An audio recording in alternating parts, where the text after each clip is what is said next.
Hi everyone, Ghost here. The Solasta 2 character creator just received a significant upgrade, and since I covered the advanced character creation mechanics back when Early Access launched, I wanted to take a look at what changed. This upgrade was not planned on the roadmap Tactical Adventures gave us, but the feedback they received on character appearance customization was substantial, so they acted on it. That's a good sign. Developers listening during early access is exactly what the format is supposed to produce. In my previous video on the character creator, I focused on the advanced character creation mechanics and only briefly touched on appearance. A few problems were obvious even then: limited graphical options for body and face, and a lot of male models that felt too feminine. My own paladin looked like someone wearing a fake beard and a wig at a local cosplay convention. I didn't give it too much weight at the time, partly because it could have been a skill issue on my part, and partly because I expected it to get addressed during development. And it did. I spent an evening exploring the new options and trying to build new characters. So, without further ado, let's dive in.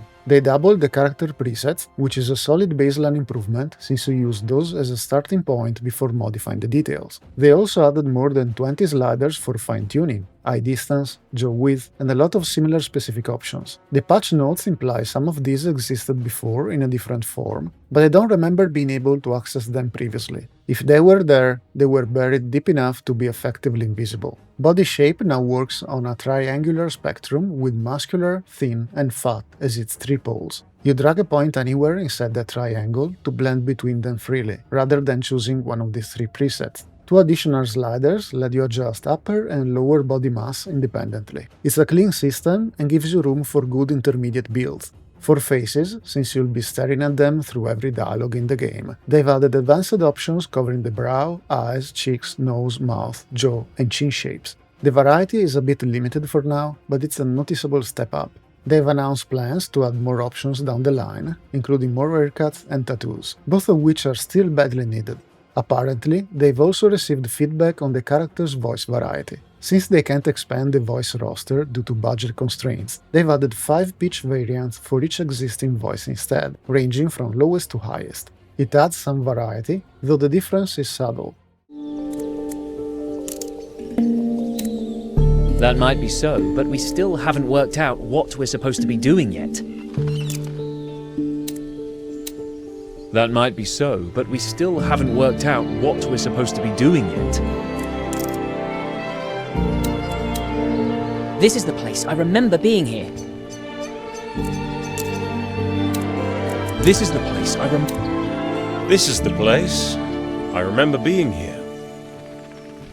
One friction point is that saving a character to the newly implemented character collection is quite janky. You have to save your full character to your party, then open them for editing again before the Save to Collection option appears. It works, but it's not intuitive. Hopefully they streamline it before release. If you're playing the early access right now, your save should be compatible with the new version, but the emphasis is on should. Your mileage may vary. After a couple of hours with this update, I'd say it's not a complete transformation, but it's a good improvement. My paladin problem is solved. You can now push face features toward the kind of weight and prominence that reads as distinctly male. I built a fighter who looked like someone who had actually seen a war, with a weathered face and a stoic look. Dwarves benefit from bigger noses and a stockier silhouette. I'm still waiting on longer, more epic beards though. My elf experiment was a failure. I wanted something eerie and fey, with large oblique eyes and sharp thin features. What I got was a brazenly flirtatious middle-aged lady who owns a local bakery and indulges in makeup way too much.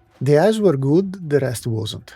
On the other hand, my halfling female rogue turned out well. An almost angelic face that wouldn't look out of place distracting you with a silver tongue while picking your pocket. Other experiments landed somewhere in between, but they don't pretend to have a particularly fine-tuned sense of aesthetic.